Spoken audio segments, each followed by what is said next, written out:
Chers amis, bonsoir. Ceci est un appel au secours. Au secours, la droite revient. Au secours, l'Europe s'en va. La droite revient, l'Europe s'en va. Il s'agit de la mauvaise droite, il s'agit de la plus belle Europe. Qu'il s'agisse de la plus mauvaise droite, tout le monde ici s'en rend compte. C'est la droite de Jean-François Copé qui glisse à chaque fois que Marine Le Pen laisse traîner une savonnette.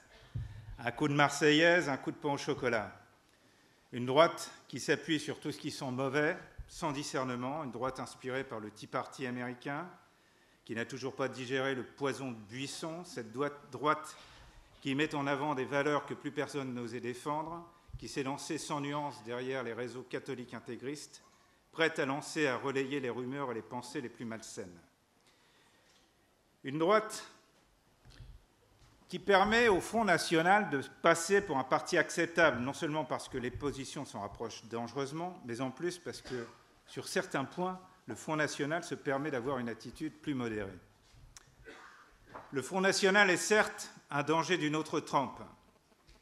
Pour contredire un auteur célèbre, qui me fut cher, s'il est un spectre qui hante l'Europe, c'est le spectre du populisme.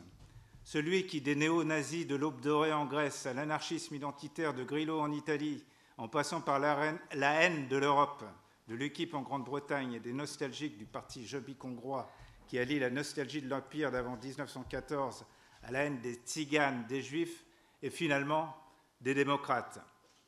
Alors oui, l'Europe ne montre pas son plus beau visage. Au lendemain d'une nouvelle noyade qui a fait 15 morts au large de la Sicile, et dont on a à peine parlé, c'était il n'y a que 2 jours. On en a à peine parlé en France. On ne peut que reprendre la phrase de Matteo Renzi, le nouveau président du Conseil italien, qui a dit hier « L'Europe ne peut pas s'occuper de sauver les États et les banques et laisser mourir les mères avec leurs enfants. » Alors, quand je parle de l'Europe qui s'en va, je ne parle pas de ça, de tout ce qui fait horreur en Europe, mais qui n'a rien à voir avec ce que fait l'Europe. Ce qui fait horreur en Europe, c'est ce que l'Europe ne fait pas. C'est ça l'Europe qui s'en va. C'est celle de l'ambition politique. C'est ce manque d'ambition qui nous paralyse. Un vieux copain me le disait encore la semaine dernière. Ouais, les élections européennes, bof. Ce à quoi je lui ai répondu, ne pas voter, c'est voter Le Pen. Avouez que c'était bien vu, parce que je ne savais pas encore quelle serait tête de liste. N'empêche, mon copain m'a répondu « Non, on n'aura pas encore ce coup-là. » Alors, ah bon? Et alors, c'est quoi se faire avoir? C'est quoi cette confusion qui traîne un peu partout dans l'opinion?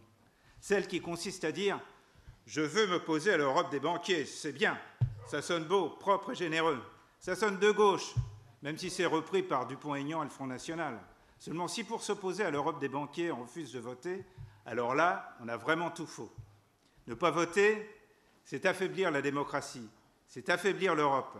Affaiblir la démocratie parce que finalement, l'Europe des banques se passe très bien d'un Parlement européen, avec des parlementaires exigeants et pointilleux qui passent leur temps à emmerder les États et les banques au nom des principes qui les ont fait élire. Affaiblir l'Europe, c'est affaiblir l'action, la volonté politique. C'est revenir à des États plus faibles dans un monde économique et politique de plus en plus intégré. Bref, affaiblir l'Europe, c'est affaiblir la France, c'est donner tout pouvoir aux banquiers, à la finance, qui ne demandent que ça, d'avoir affaire à des États affaiblis. Il faut sauver l'Europe. Pour les radicaux de gauche, fédéralistes, viscéralement attachés au projet européen, c'est la question centrale. Les radicaux de gauche ont choisi l'alliance avec les socialistes dans le gouvernement comme dans la bataille des européennes. C'est un choix cohérent qui concilie loyauté et indépendance. Il ne s'agit pas pour nous de rendre l'Europe le monstre bruxellois responsable du nécessaire redressement de nos finances publiques, avec tout ce que ça implique. Nous pensons même que c'est l'absence d'Europe, l'absence de politique européenne qui rend plus brutale encore la réponse de l'État à la difficulté économique. En tenir l'Europe pour responsable est un mensonge. Pour les radicaux, l'Europe n'est pas le problème, c'est la solution.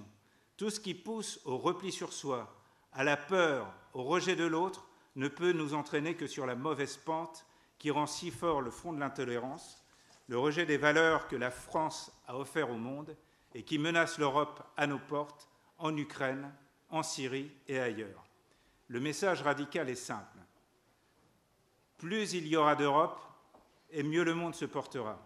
Le 25 mai, il faut voter. Il faut voter pour l'Europe parce que nous sommes concernés par l'Europe dans notre vie quotidienne comme dans la défense des valeurs qui nous constituent. Il faut voter pour l'Europe, il faut voter à gauche, il faut voter pour les listes socialistes et radicales.